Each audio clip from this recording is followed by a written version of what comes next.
Hello, everybody. Hope you're all doing well today. And yes, I am back from Sacramento. I am sad to see no banlist yet, but we are home and victorious in our efforts to win a YCS. Truthfully, I was not prepared at all for this event. Low expectations. I was going to just chill after working and testing for Worlds so much. And I was very fortunate, but I did manage to pull out the dub. So 6 YCS wins, 8th win overall. I can't believe it. Show us the trophy. I guess I could. It's upstairs. I can go show prizes later. Yeah, so I figured today we can go over what happened at the YCS. It's a bit of a tournament report as well as deck profile. 2 more wins to have 10. Hopefully we get number 9 in 3 weeks time, or 3 weeks now, right? Or is it 3 weeks? The World Championship. This is the one that I am looking for the most. Anyways, I guess we can dive right into some what's it called? Some review of the tournament. So yeah, so Won Ycs Sacramento. So it's been no like secret. I'm testing mostly for the World Championship right now, which is Master Duel, different format than TCG. So my attention has not been focused towards TCG outside of like rogue content for YouTube. When I was going to Sacramento, the idea was hopefully there'd be a ban list. If not, I'll just use it as vacation. And I was about to play Crystal Beast for this event. And actually, you can see Darren posted a screenshot. He texted me like a voice message, "Good luck," and I was like, yeah, I don't care. I like, if it's gonna be vacation, I kind of wish I just went to Hawaii for Pokemon Worlds to spectate. And Vlad posted like another thing I was posting in another group chat where I was going to play Crystal Beasts, and I just couldn't find the cards. I literally just couldn't find the cards. I was not ready for this event, and it kind of just went my way. And it was 1 through the rounds. I have to ask Joey for the picture. It was pretty funny. But round 3, I'm so at VIP gets stagnant seating, and this tournament I sat next to Paolo the entire time, or in Swiss, I guess, and we both lose the die roll, like the first round of the tournament. We both get 2 buys because of UDS. First round, both lose the roll. Both of our opponents go skill drain synchro zone, and we look at each other like, really? Like, this is how the tournament starts? I opened up Engraver though. What I'm able to do is just like I just keep every turn cycling more and more Engravers onto the field. So eventually you have 3 Engravers, and then what you want to do is you want to track to fuse for Desiree, link it off to get rid of skill drain, but that loses the what's it called, flashing fire, the one that pops a monster. So I made a underworld or closed sky first, so I had 4 light fiends up. They couldn't chain thing anymore. I make the Desiree link for Phoenix, go Phoenix 1, Desiree 2, so I pop synchro zone skill drain, and then I won the game. That was cool. Game 2, my opponent didn't have, I just had D-Fissure, so I just get to like Phoenix it and then make SP at some point. I can't kill them, but like I get rid of all their cards, so they just lose. SP is like broken, wrist runic. They don't have skill drain up, so I just win. When will the UDS belt stop being valid? We don't know, but I'm pretty sure mine are permanent because I have the ring, not the belt. Yeah, so 1 round 3 for 3-0. On 4, playing against Mike Thomas, your second place at WCQ. Trishula. I don't want to post anything here because I'm not sure, like, if it's like a more notable person, I don't want to like give away what deck they're playing and any text. I won the roll, game 1 because Snake Eye's broken. Game 2, he wins because Snake Eye's broken. Game 3, I decided to go second because, so like my philosophy for going second in the mirror is not something I do all the time. It's just kind of like a read on what my opponent's deck is like and how they'll side. And that is like, if I expect them to be siding out a fair bit of engine for a lot of non-engine, like Moltrumbies and Metasmaze cards that are really bad going first as well, then you kind of just flip the switch on them, make them start. It backfired against Trish. She opened up 5 engine. My hand was not good. It was like Ash Blossom is my only like hand trap, and I just got bopped. So yeah, so lost to Trish there. My plan did backfire, though I did it again later in the tournament, and it worked out well, so it's all good. So next up was Ubel. This guy's playing a Breaker Ubel deck mostly, I think, so I got to use some of my side deck cards. I played Protos and Flag. And winning the roll versus Ubel is important because game 1, when you lose the roll, you need to draw like 3 hand traps, otherwise you're kind of effed, like even more so than Snake Eye. But I won the roll, full combo, win the game. Doesn't matter through breakers. And game 3, I go Protos for Dark, and my opponent just loses. So that was fun. Round 6 for Centurion. They messed up the Calamity Lock, but they still end on Blazer plus Phalanx, Veiler, Droll. I think if there's no Droll, I'm fine. But I just can't be through it. Game 2, Snake Eye being Snake Eye. And then game 3, he just like has a weak field. I think he just drew bad. He sided like 1 evenly in for crossout, which is funny, and then drew it. He didn't mess it up. It wasn't. I made a mistake. Oh, how did he mess up the Calamity Lock game 1? I summoned Boldrake, and they didn't Phalanx it before summoning Crimson Dragon, so I got to like block it. So yeah, my opponent drew their one of evenly for crossout with no other way to play. So they drew like crossout evenly, and then 2 hand traps, and I just kind of destroyed them. Round 7 against Snake Eyes, I lose the roll. They kind of like did the standardish combo, which I think is not the best in the hand traps. Mag is just broken in grind games, so I'm able to win that. And game 2, they just drew shit. So cool. Round 8, I lose the roll Snake Eye Mirror again. I don't draw, only draw like I think 1 non-engine. I think I drew Talents.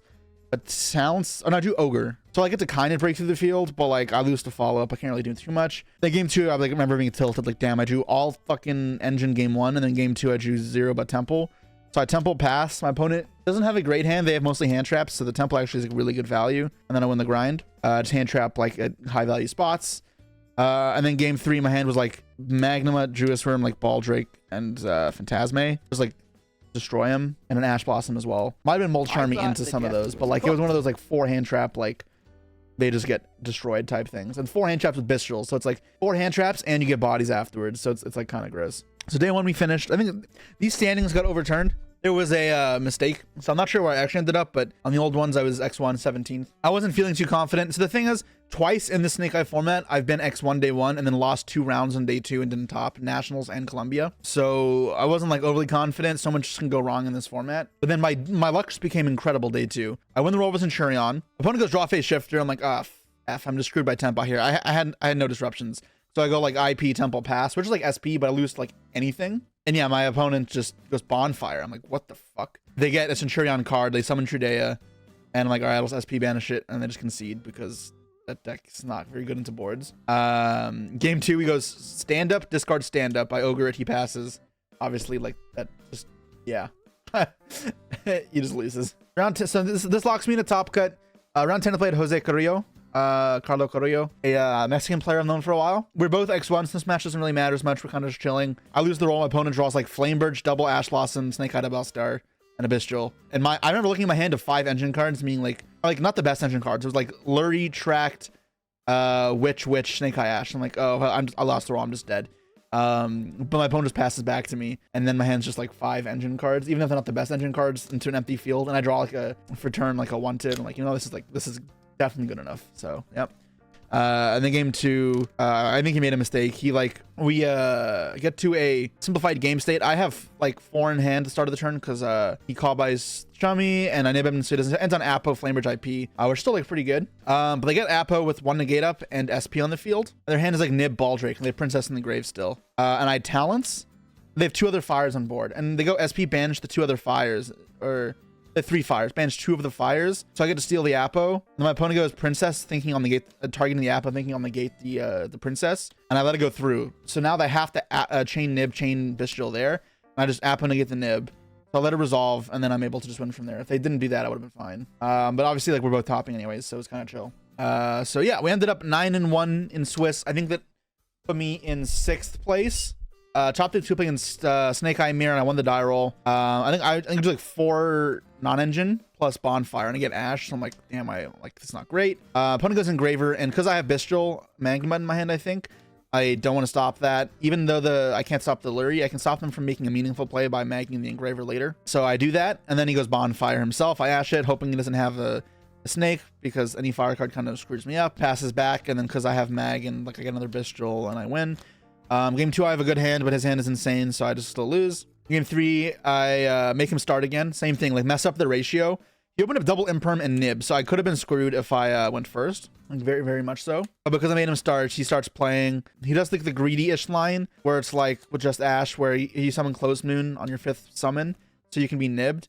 So I go Fant, Chain, Nib. I get to keep the card I draw. And then I have Molt Charmy as well, so I was like a billion cards. He has double Imperm Nib, but I don't even need to do anything. I just go Engraver, summoning Lurie, make another Engraver, pop the Nib token, revive Engraver, and it's just game on field and under 5 summons. So I just destroy him. And yeah, this was funny. I didn't summon a Snake Eye all match.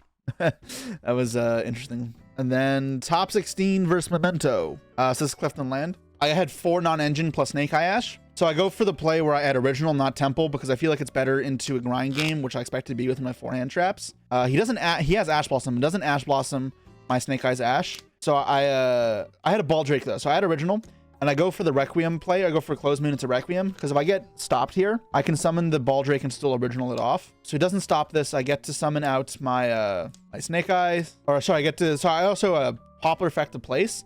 And then I go Engraver, attach Requiem, make Necroquip in case I get ashed onto my original. Then I draw a card. So then I go original, send off the Poplar. I get Ash Blossomed there. I get to draw, and I do Tract off that, which is why I did this. This is like really lucky, of course. Like this is why I get so lucky. I won the die roll in top 82, top 16. I got lucky as well. Won the die roll. I draw the Tract. Let me keep going. I get nibbed, but now I have like great follow up. So I end on 0 interrupt, but like I have 4 non-engine in hand still. So he's down 2 cards. I have Engraver and Original Engrave. And then I have like Ash Blossom Baldrake in my hand. I think I had Veiler as well. I think I had Imperm, Veiler, Ash Blossom, Baldrake. So I just like hauled him off for the turn, and then I just have too much follow-up to win. In game 2, he just passes. Like my hand is like solid, but yeah. I think I had like Ash Blossom, Nibiru, and then like some engine, and he just passes, so he just dies. Top 8 versus Luke Zaka on Yubel. I didn't have time to type this match, so I have to try to remember. Because I remember we were the last top 8 match because we got deck checks during it, and every other match was done by the time we finished. But I win the roll, I full combo, and they didn't have any hand traps, so I wasn't sure if they're playing hand traps or breakers at this point. And I just lose. Or I win game 1, and then game 2 I had Chummy. He plays through it, only gives me 1 draw to end on like Phantom Rage. I need to draw Engine or Abyss Jewel, or I need to draw Talents or Abyss Jewel to win the game. I draw Veiler, so I can't beat it. I'm pretty sure I also got Talents at some point. Like I had Chummy and then use like Veiler, and then get Talents hooked in my hand. So kind of like it in the finals, and they know my hand, so I just lose because the card top deck wasn't helpful. And then the final game, get to go first, and I think I open up Engraver plus Oak is my only way to play. And if I get ashed on the Engraver, I think I actually just lose, or ash on the track. He has Ash Nib, but instead he holds it. I get to go Beatrice, and I send from deck to grave the Snake Eyes Ash. I make Princess because my only way to play was that I couldn't do the Protoss flag stuff. But he nibs me on the Princess. So I go Oak, revive Snake Eye Ash, and now the only hand trap he has left is Ash Blossom, which doesn't do enough here. So I win so I get to like make a pretty big field, and he just loses. Yeah, top 4 is on stream. I play versus Yubel, and you see I win the roll. I'm pretty happy that I played through hand traps there. So I managed to get through Juice Worm, Nibiru, Ash, make a solid field. I just keep him off of like field presence, and I'm able to win. Then game 2, I draw 5 non-engine cards. His hand's not great. I mag first over... No, I think I Jewess first because if he sends it with Engraver, it pops the Engraver. So I just want to encourage that. Then he crosses it out. So I'm like, okay, I have to... Clearly he needs this to resolve. I mag it. He passes back. And then I'm good. Game 2. Yeah, and then I don't know why he conceded. But yeah, I would probably win the game either way. Yubel gamers playing the Master Left DK? Yeah, they were. What's the game plan versus Tempo? Make them go first game 1, take the L game 2, and make them go first game 3. Why are you taking the L? You can absolutely win going first versus Tempo. In fact, I think it's often fine to go first. I would probably go first. Yeah, well, hand shaft? Yeah, but I had no engine. So like I would have like, yeah, so my plan is to attack with Bestials and just kill him with Bestials, which I'm sure I can do. It wasn't over because I didn't have Snake Eye cards yet. And then yeah, finals versus Tempai.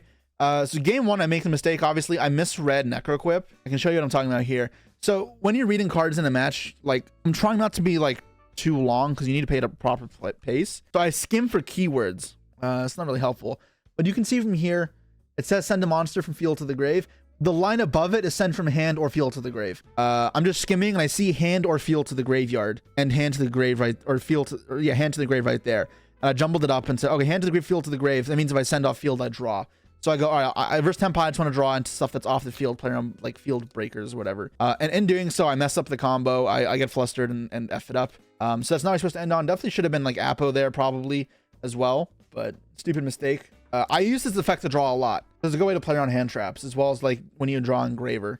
So, but just stupid issue. And then game 2, I honestly shouldn't have called by the shifter. My hand was shit. So my hand going second or going first game 2, I drew the 1 of Mulch Charmy for cross out. Flameburge, Lurie, Imperm, call by. My hand is terrible. Like I can't even play. My game plan here is to hope he bricks. Set up Beatrice so I can play for follow-up. Put the Engraver engrave for follow-up as well. Set Imperm and then hope that's enough. And call by for Genroku. Like that's terrible. Oh, the second Mulch Charmy game 1 was crazy. It was huge. Let me see his hand so I can play around everything. Very important. But I still messed up the combo, yeah. But game 2, like, I probably shouldn't have even call byed it. But I'm like, all right, let me call by it. So I can at least set up the Beaches for follow-up. Although there's also like a world where you're just supposed to do nothing. I just figured the call by was dead, so I'd have to rely on the Imperm anyways. I'd rather go for follow-up. It was really bad if he has Chummy. He has Chummy, so I'm like, ugh, whatever. I give him the draw because I still need to set up follow-up rather than relying on a top deck, because if I do nothing, then I can't draw a live card next turn to play. I get imperm nibbed, so I don't end follow-up anyways, besides the engraver engrave, which isn't like that much. Thankfully, he doesn't have a hand trap though, or doesn't have an engine, so I has to just attack and pass. I draw 1 form, which is super lucky. I wasn't sure if my opponent was holding imperm nib, so I can choose temple or choose original. I decided that I may be holding imperm nib, so I add the temple instead. It's cosmic. All right, made a bad read. And then I get nib, so I end on I have to pass back. And then I imperm mags. They don't have engines, so they have to top deck playable. They don't. Now either now here Andre like makes a mistake. I think he's supposed to keep up this stuff, not make SP, because SP just dies to engraver engrave, and engraver is not good enough follow up by itself. I need like another playable card in order to do something. My hand was still chummy at this point, so I can still normal charmy and make a play, but because I have no Beatrice, I can't even access the Snake Eye cards. Beatrice is already gone. I have to just make like IP into SP stuff, which is definitely worse. He also could have done something different where he goes like mag, target a Bistral, use the effects, and then chain nib if I imperm it, which would have been pretty good to guarantee resolving through. But yeah, and then I draw a Diabolister off the top. He has no interrupts left, and he dies. Super lucky. I'll show you guys the deck list now. So I played 47 cards. It's pretty similar to my Nationals deck list. I changed a couple things. Biggest thing is I needed to make space in the side deck for cards like Protos and Flag, which I wanted for board breaker decks, because I feel like these FTK decks that don't play hand traps. The game plan is simple. It's Beatrice, send Flag. Princess will revive Flag, add Protos. You can Firelock, Windlock, Lightlock, or Darklock, so whatever the hell you want to do. Most decks will just lose to that. And then like verse decks where even if they are playing hand traps, you can put them in going first, and if you draw Flag or Bonfire or Protos, that's fine. Like you can just search them. And that's the thing. It's 2 bricks, but they're not bricks by any means. Even if they're not starters, they're just fine. That meant I had to make space. So I also wanted Fucho for Shifter against Tempai. So I had to cut like Phoenix Dark. I had to move Phoenix to the main deck, which means cutting the Rabbit, cutting the original. I had to move Talents to the main deck as well. So I cut one of the Ogres to make space, or 2 of the Ogres to make space, but still keeping non-engine constant. I also needed 1 for 1 because I was drawing kind of shitty at Nationals and went to another engine card. 1 for 1 was good. So yeah, I added another engine and 1 for 1, ended up at 47. I cut the statue. I also wanted to make space for Callby for going first. Dogwoods, like also it's Tempai, FTK to Shifter, and it's Dogwood. I also want to make sure I had at least 1 Dogwood for Crossout if it came to that. Then I decided to just add 2 more or whatever. But like, because it also Giving Puppets is another card that beats them. I think this card actually can be used for legitimate reasons right now, like versus Protoss as well. It gives you another turn, and the Ritual Beast deck can run out of fire sometimes. So I also needed to make space for 1 card in the main deck or in the side deck. So I had to move one of the Molt Chummies into the main, which is why it's 47 cards as well. It was really troll. So I have 1 Pearly in the main deck. It was just like the only card in here I felt comfortable main decking. I wanted, if anything, going second card, which is why I didn't put in Callby. So that's why there's the 1 Molcharmy. It's so stupid. Yeah, Bistrals are really good. Bistrals are obviously not great into Tempai, but at the very least they can be used for extension, especially when you play Beatrice into Flag and Protos. They help post side into making that live. If you open up Bistrals, you don't have to ignore Desiree. Like if you draw a Bistral, you can usually end on Desiree plus Protos, which is kind of crazy. So yeah, that's kind of the plan. My going first package, a bunch of broken cards. I do really like the Bistrals. These cards are great. I mean, there were a lot of games where I won just Bistrals, and you kind of see it through the review. Obviously, I got really lucky throughout the tournament. I won a lot of my die rolls in Top Cut. Day 1, I think I was negative a little bit in die rolls. I went 1, 2, 3, 4. No, that's 1, 2, 3, 4. So yeah, 4 and I went 2 and 4 in die rolls day 1. But then day 2 is way better. I went, instead of going 2 and 4, I went what? I went 5 and 2. Because I won the die roll in top 4. Yeah, I only lost round 10, which did not matter, and the finals versus Tempai, which also doesn't matter that much. So very lucky on day 2, extremely lucky, and also had several opponents brick. Clifton bricks in top 16. Top 4, my opponent didn't draw very well. Opponent bricks here. Opponent doesn't draw well. He loses the ogre. Like yeah, this was definitely like one of those tournaments where like I felt like I got lucky. I don't like this format, and yes, this format's still like not crazy skillful. I'll be the first to admit it. This was a very lucky tournament for me. Other tournaments I feel like I've won. Tempai bricked as well. You're right. Tempai didn't draw great at the time. There are other tournaments I've won where I feel like I outplayed and had the best deck in the room. I think my deck was fine. I think I played fine. I don't think I played exceptional though. And I don't think my deck was exceptional either. I did get lucky. There is no ifs and doubts about that. Like there were some good decisions here, and I don't think like I'd change stuff, but at this, maybe Dogwood. Dogwood was actually fucking terrible. I may change this to one of, but deck profile, and this is the deck profile. I don't know what to tell you guys. I'm not going to make a whole deck profile for this because keep in mind, like, it's a dead format. I don't know much people care. like some principles can be applied. Accidentally won the YCS. I mean, yeah, it happens. Without the break, the consensus of the pro players, they need to go all in on breakers or hand traps. What changed to make 3 talents viable? I think talents is the only exception to the rule because talents is so good as a breaker. Talents is also a card that it punishes bad players. I think if you make a mistake versus talents, you instantly lose. Like I think I'm supposed to lose this match to Carlo or game 1 against or game 2 against Carlo here, but he makes a mistake, and that's the only reason talents is able to win. Going first is also way better than every other breaker, like way better, because I was already siding it for going first. Also, when you pair it with 2 hand traps, it's fine. So like drawing 1 hand trap plus talents, not enough. But if you draw like Bestial plus Ash plus talents, fantastic. But then you keep them off Desiree, you make their field slightly weaker, and then talents can steal the Apo, and then assuming you have engine, you can actually like play through it. So it does actually help. And Ogre, it was the card was being put in over was more Ogres, and Ogre is like similar, where Ogre is terrible by itself, and it gets used as a breaker, and when that's not being used, in which case still needs to be paired with something else. So Ogre Bestial was good, but so is like Talents Bestial. So yeah, that's partially why, and then Ogre is just worse going first than Talents is. That's why Talents moved into the main. Talents is also just a better card for going first in general. So it meant if I put that in the main, I had to side less cards for going first, which was kind of the point to fit in more cards in my side deck. That's like how I was building, right? I just wanted to make space in my side deck for the cards I wasn't playing before. I wanted to play this, I wanted to play this, I wanted to play this, I wanted to play this, and I wanted to play this, because these weren't to my deck for Nationals. And then I kind of had to fit all that in. Any other questions, I guess? Well, while we're still on the topic of YCS Sacramento, did I ever summon Fucho? No. I played 1 versus 1 Tempile tournament. It was only the finals. How do you celebrate the evening? We went to Soul Food. I'm trying to like be careful with what I eat on these trips, because the problem is like the reason like I put on weight is going to all these events. I can't treat it like a vacation every time. Otherwise, I just eat like shit. I tried Ethiopian food the first time on Friday night, and that was my like heavy calorie meal for the weekend. But then everybody wanted to go out to Soul Food, and like, fine, okay. So regrettably had a second high calorie meal. That was the celebration, I guess. It's a bit tilted. It was good, but I felt regret afterwards. I'm really trying to watch when I'm on vacation what I'm eating, because dining at home is not enough when I travel. I have to be able to maintain a diet on vacation as well. Not vacation, at events. No back row hate.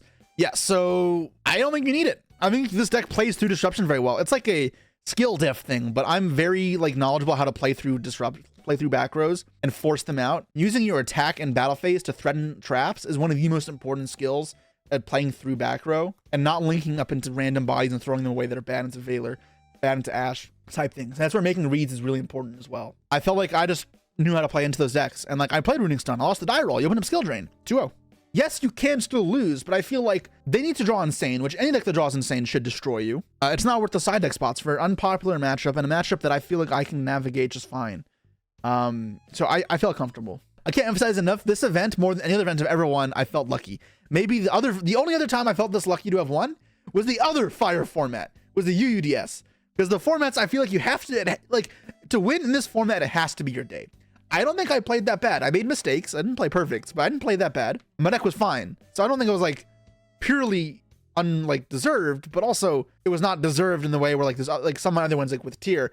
I felt like I was playing out of my mind at those events, and like I was really like on top of it. This, no, like I won my die rolls. I didn't brick and I drew fine. My opponents did brick. That happened like a lot. Why is YCS boring? No, anytime you win it's not going to be boring. Like, let's be real. I think that's just the format though. Like, whoever gets luckier, and skill is also important. I mean, skill obviously is still important. It's not a skill-less format, but I do feel it is very luck dependent. But yeah, I mean, people have been saying that for a while. That's not a new development. Which of the 3 and Otherverse cards are your favorite regarding the image and text only? I don't know the text in them. The image, probably Glitonia. Do you hate playing Snakes or Cash more? Which are you hoping for the format? So the thing with Cash is playing Cash against so any rogue deck against, so any deck that's not Cash against Cash, or Cash against any other non-Cash deck, abysmal, absolutely terrible. If you were playing Cash mirrors, it was actually interesting. I think it was skillful. So I ended up not hating Cash Tira format as much as I did at the start once I started playing Cash Tira, because the mirrors were fine. I didn't like how Gate kept so many decks out of being playable, but I ended up not hating that format as much as I expected. Snake Eyes, the mirror still sucks, so I don't like it in any regards. In fact, anything that's the opposite. Snake Eye mirrors are terrible, but Snake Eye versus other decks is fun because your deck is so much better than theirs. You just win more, which is like a stupid reason, but it's just true. Like, I'm just playing a better deck, so I win more, and winning is fun. like that's the reality. Winning is fun. So most of the time, like if I can consistently win, either because I can outskill my opponents or because I have good matchups, then that's where I'm happy.